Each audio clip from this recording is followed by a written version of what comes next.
Welcome back to the channel, welcome back to a new video. আশা করি সকলে ভালো আছো, সুস্থ আছো, আমিও ভালো আছি।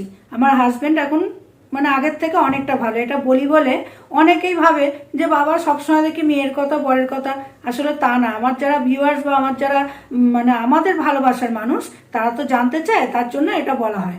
তা চলো, আজকে তো এটা নিয়ে বলতে বসিনি, শুধু ভিডিওটা করার মুখে আমি কথাটা বলে দিই, যাতে আমার ভালোবাসার মানুষরা বুঝতে পারে যে না, আমার হাজব্যান্ড এখন কেমন আছে, তার জন্য বলে দিই। তা চলো আসল পয়েন্টে ঢোকা যায়। তা আমি কাকে নিয়ে কথা বলতে এসেছি? দুটো মানুষকে নিয়ে। এক হচ্ছে আমাদের টিনু, আর এক হচ্ছে ফন্দীপ, টনদীপ যাকে বলা হয়। দুজনেই একসঙ্গে সারপ্রাইজ গিফট, স্বপ্ন পূরণ একজনের, আর একজন হচ্ছে সারপ্রাইজ। আমি টিনু 2-3 দিন আগ থেকে বলছিল আমি একটা সারপ্রাইজ দেবো, আমি একটা সারপ্রাইজ দেবো। তা সেটা আমিও গিয়ে লিখেছিলাম যে আমরা অপেক্ষায় থাকলাম। ও লাইক দেয় যে কোনো কমেন্টে, যতগুলোই কমেন্ট পড়ুক না কেন, আশা করি ও লাইক দেয় বা রিপ্লাই দেয়। তা আমি প্রথমেই টিনুকে নিয়ে দুটো কথা বলবো। যে আমাদের সুতপা টিনুকে যে বলেছে না যে টিনা তুই তোকে আমি মন থেকে ছোট বোন মেনেছি বলে, তাই তোকে আমি এটা বলছি, হয়তো তোর খারাপ লাগলেও লাগতে পারে, কিন্তু কিছু মনে করিস না। তা সেটা আমি সুতপার সঙ্গে একমত।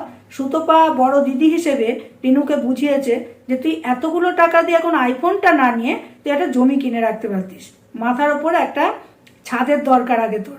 হয়তো বলবি আমার বাবা মা আছে, না শোনা, বাবা মা সারা জীবন তো থাকবে না, তোমার দাদা বৌদি আছে সেখানে, যত তোমাকে এখন ভালোবাসো, তবু কিন্তু তোমার বিয়ে হয়ে গেছে, একটা বাচ্চার মা তুমি, তুমি তো অবিবাহিত নও। অবিবাহিত মেয়েদেরও কিন্তু বাপের বাড়িতে থাকলে অনেক কিছু শুনতে হয়। আমরা মেয়ে যত স্বাধীন হই, তবু কিন্তু এখনো পরাধীনতা আমাদের। তা যদি এই যে তুমি ব্লগ, এত সুন্দর ব্লগ করো, আমি প্রথম থেকে বলেছি যে টিনুর ব্লগে কোনো কন্ট্রোভার্সির ছোঁয়া থাকে না। ও এত সুন্দর ব্লগ করে, এই 3 মাসে ও যে জায়গাটা তৈরি করেছে।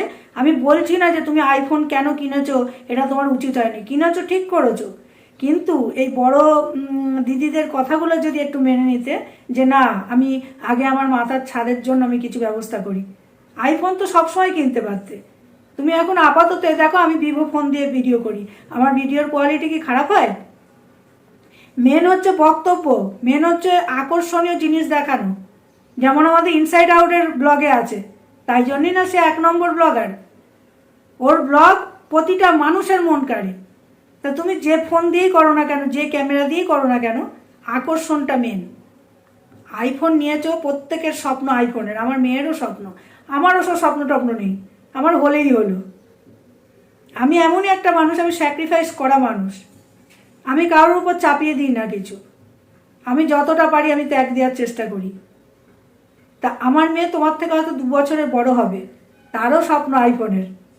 চাকরি বাকরি করছিল, এখন আপাতত সংসারের মধ্যে আছে, চাকরি নিশ্চয়ই ও করবে, ওর স্বপ্নও পূরণ করবে স্বপ্ন। ওকেও আমি বলি শ্বশুরবাড়ি যত থাক, তবু নিজের একটা বাপের বাড়ি আছে, শ্বশুরবাড়ির চেয়ে তোমার কোনো অসুবিধা নেই, কিন্তু নিজের জন্য নিজের পয়সায় জমি টমি কিনে রেখো। এইটুকুনি তোমাকে বলছিলাম। তুমি যে তোমার সারপ্রাইজ গিফট রেখেছো তার জন্য খুব খুশি। সরি, এই মুহূর্তে হাঁচি এসে গেল। মেয়ের কথা বলতে বলতে হয়তো মেয়েও আমার নাম করছে। এখন অনেক দূরে আছি তো মেয়ের থেকে, জীবনে ভাবিনি যে আমাদের এই দূরত্বটা এতটা দূর হয়ে যাবে। তা যাই হোক, ও ভালো থাকুক, খুশি হোক, সবসময় কথা হয় আমার সঙ্গে, একটু আগেও কথা হয়েছে। তা যেটা বলছিলাম, টিনুকে তুমি আগের ভিডিও তো আমি বলেছি, টিনু যত তাড়াতাড়ি পারো তোমার ছেলেকে তোমার কাছে আনো। ও কিন্তু মা মা করে কেঁদে বেড়ায়। কিন্তু এইখানের থেকে আমার একটা কথা, সবাই বলছে তুমি আর তোমার এক্স হাজবেন্ড, এখনো তো তোমাদের ডিভোর্স হয়নি, তাই এক্স বলতে পারছি না, তোমরা দুজনে যদি আমাদের ভিউয়ার্সদের চোখে ধুলো দেওয়ার চেষ্টা করে থাকো, তাহলে কিন্তু তোমাদের অদৃষ্টে বহুত দুঃখ আছে। কারণ আমাদের ভালোবাসার মানুষকে আমি একটা কথা জিজ্ঞাসা করতে চাই, তোমাদের মনে আছে তো প্রথম যখন ওর বর বললো, টিনু বললো যে আমাকে বলেছিল আমরা চর্চায় আসতে চাই, কাদের দেখে? ম্যান্ডিদের দেখে। আর চর্চায় আসতে গেলে ওই ওর বউকে অনেক কিছু শুনতে হবে, এইভাবে পরকিয়া হ্যান ত্যান। আদৌ কিন্তু পরকিয়া টিনু আদৌ করে কিনা আমি জানি না, কারণ সুতপার সঙ্গে কী কথা হয়েছে না হয়েছে আমি জানি না, ওর ওই সুদীপ্তর সঙ্গে ওর সঙ্গে। কারণ আমরা জানি শুধু একটা মেসেজ নিয়ে এত কাণ্ড। ওর বর ওর মেন পার্ট পর্যন্ত খামচে ধরেছিল, সেগুলো তোমরা নিশ্চয়ই ভুলে যাওনি। এতটাই জানোয়ার ছেলে। সেখানে ও যতই বলুক ভাঙা টিন দেখিয়ে, আমি তো বলবো তার পরিপ্রেক্ষিতে আমাদের টিনু কোনো প্রতিবাদ করেনি, ও শুধু দেখিয়ে দিয়েছে ব্লগ করে করে। সেখানে ও আইফোন কিনেছে, খুব খুশি হয়েছি, কিন্তু আমাদের বক্তব্য এটাই, তার আগে তুমি একটা জমি কিনতে পারতে। আইফোন তো যখনই ইচ্ছা কিনতে পারতে, 3 মাস পরে আবার পয়সা হতো ভিউজের দ্বারায়, তখন কিনতে। এই যে কথা উঠছে তুমি তোমার ছেলেকে বার্থডে গিফট হিসেবে 5 লক্ষ টাকা যেটা ছিল কিছু করতে, সেটাও তোমার বর নিয়ে নিয়েছে, তাহলে তুমি এই টাকাটা ছেলের জন্য কিছু করতে। হয়তো বলবে যে আমি ছেলের কাস্টাডির জন্য এ করেছি, তো নিয়ে আসবো, সব ঠিক আছে। তা কনগ্রাচুলেশন আইফোন কেনার জন্য, তুমি যেটা ভেবে ভালো মনে করেছো সেটা করেছো। আমাদের বক্তব্য, আমাদের যেটা মনে হয়েছে আমরা সেটা ভিডিওর মারফত বললাম, এরপরে তোমার ব্যাপার। তো চলো, এবার তোমাকে নিয়ে এইটুকুনি বলার ছিল। এবার আসি তোমার মানে এক্স হাজবেন্ড ওই টন্ডিপকে নিয়ে কিছু কথা, মানে ওকে নিয়ে তো অনেক কথা বলার আছে। প্রথমে বলি, কিছুদিন আগে বললাম আমি কৃষ্ণনগর যাচ্ছি আমার স্বপ্ন পূরণ করতে, তখনও ভাবিনি কিন্তু যে ওই যে ওর এজেন্ট দিদি যে বলছিল না আরও 2টো গিফট ওর বাড়ি পৌঁছানোর আছে, সেখানে যে বুম বুম যে মোটর সাইকেল, সেটা ভাবিনি। আমি আগের ভিডিওতেও বলেছি যে হয়তো এবার বড় আলমারি, শোকেস আলমারি যাবে, নাহলে সোফা কাম বেড যাবে, নাহলে এলসিডি বড়, বা এসে এইভাবে হোয়াটসঅ্যাপের মাধ্যমে লেনদেন হয়ে বাইক কিনবে, সেটা ভাবিনি। যে একটা জমিদার নাকি নিজে, তাই জন্য পরের টাকায় পোদ্দারি। এই ছেলেটির সারা মানে জবের থেকে দেখছি একে, তবের থেকে দেখছি বউ বেচা, বাচ্চা বেচা, আর হচ্ছে পরের ধনে পোদ্দারি মারা। তা কি বাইকটা কিনেছে হচ্ছে দেখো ব্ল্যাক আর গ্রিন, তার মানে ব্ল্যাক মানি ব্ল্যাক, আর তার সঙ্গে গ্রিন জুড়েছে। ও ভাবছে যে টাকা নিয়ে কথা উঠেছে, এর মধ্যে এসবগুলো 2 ভাই বোন, আদৌ তো ওরা ভাই বোন নয়, দুজনে প্ল্যান করে এই জিনিসটা হচ্ছে। আর যে মহিলাটি জিনিসটা ফাঁস করেছে লিলুলুলু লিজা, ওকে এখন দাবানোর চেষ্টা হচ্ছে। কেন ও বলছো একা কি করবে, তাই জন্য সব দালালগুলোকে উঠিয়েছিল ওর এজেন্ট দিদি স্ট্রিম লাইভ করে। তা কি রে টন্ডিপ, তোর ভুম ভুম ভুম ভুম ভুম ওটার মধ্যে কাকে চড়াবি? তোর তো আবার সেই অল্প বয়সী সুন্দরী পছন্দ নয়, যার জন্য 5 বছর বিয়ে করা বউকে, বাচ্চার মাকে এক নিমেষে বাড়ির থেকে বদনাম দিয়ে সরিয়েছিস, সেটাও চর্চায় আসার জন্য, ভিউজ কামানোর জন্য।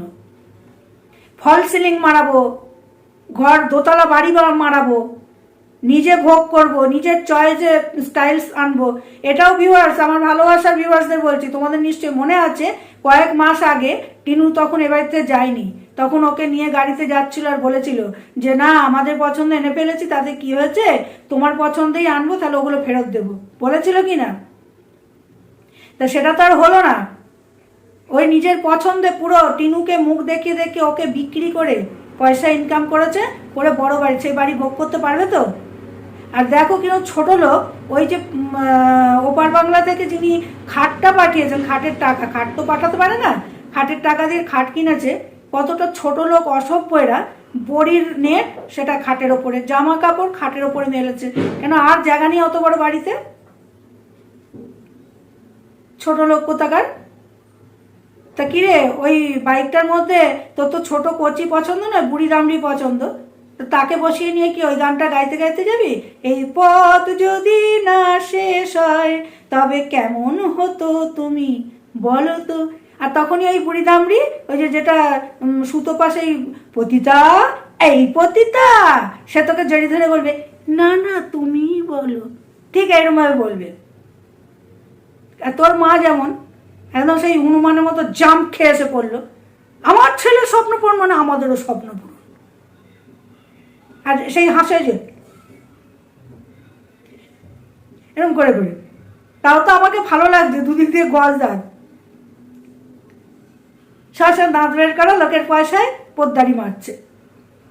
তা নিজে গতরে খেটে, শুনছিলাম তোর এজেন্ট দিদি প্রথম থেকে বলছিল চাষির ছেলে দেখো একটু খুঁড়ছে, সেটাই চাষ করা হয়ে যাচ্ছে, ওইটুকুনি গতরে খাটা দেখাস। পুরো একটা কথাকে তো 1000 বার রিপিট করে, শুধু খাওয়া দেখাতেই ব্যস্ত নিজের, ওইসব করে ব্লগ করছে, কুয়াশা ভরা রাস্তা দেখাচ্ছে প্রতিদিন। আর যেমনি ধরা পড়ে যাচ্ছে হোয়াটসঅ্যাপ গ্রুপে টাকা লেনদেন, তখন এসে কি করলো, নিজের পিঠ বাঁচালো। খুব শিগগির দেখুন ওই বুড়ি দামড়ি বউ হয়ে যাবে, নাহলে ওর মেয়ে যাবে, লোকের কাছ থেকে টাকা বাগিয়ে হোয়াটসঅ্যাপ গ্রুপ খুলে ওইসব জিনিসগুলো করছে, করে গিয়ে ওই বাড়িতে স্থিত হবে। আর যারা যারা ওর চামচা, ওর পা চাটা, আমি তো বলবো না ওদের মতো যে তলা চাটা, পা চাটা দালালগুলো, তারা বসে পড়ছে সুতোপাকে উল্টো পাল্টা বলতে। ওই ডেবরি, ওই খেঁকি, ওদিকে ঢেপি, জানোয়ারের দল কিছু জুটেছে আর কিছু ভিউয়ার্স ওর। তো দুজনে মিলে ভগত যদি এইগুলো হয়ে থাকে, টিনু আর টন্ডিপ, তাহলে ভিউয়ার্সরা কিন্তু এরপরে পতনের মূল তোমাদের।